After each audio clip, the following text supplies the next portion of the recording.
చాలామంది నాకు కాల్ చేసి మ్యామ్ హెల్త్ కోసం వెల్త్ కోసం నాకు ఒకటే బ్రాస్లెట్లో అన్నీ కావాలి అని అడుగుతారు.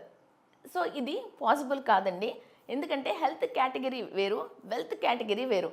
మనీ రావట్లేదు, జాబ్లో ప్రమోషన్ రావట్లేదు, చదివింది గుర్తుండట్లేదు, ఏదైతే విద్య మీరు నేర్చుకున్నారో దానికి రిలేటెడ్గా మీకు జాబ్ రావట్లేదు, ఓకే, సో వచ్చిన డబ్బులు ఉండట్లేదు, నిలవట్లేదు. సో ఇలాంటి వాటిలన్నిటికీ కూడా మనం వెల్త్కి రిలేటెడ్ ప్రాబ్లమ్స్. సో మనం సిట్రిన్, ఎల్లో అవెంచురన్, క్యాల్సైట్ ఈ క్రిస్టల్స్ని మనం యూస్ చేసుకోవచ్చు. హెల్త్కి సంబంధించి ప్యూర్ వైట్ క్రిస్టల్ అంటే స్ఫటికం లేదు మరకతం గ్రీన్ అవెంచురన్ యూస్ చేసుకోవచ్చు. సో రెండు డిఫరెంట్ కేటగిరీస్, రెండింటికి సంబంధించి మనం బ్రాస్లెట్స్ని యూస్ చేసుకోవచ్చు. లేదు ఒక విషయానికి సంబంధించి మాల అండ్ ఒక విషయానికి సంబంధించి బ్రాస్లెట్ మనం వేసుకోవచ్చు.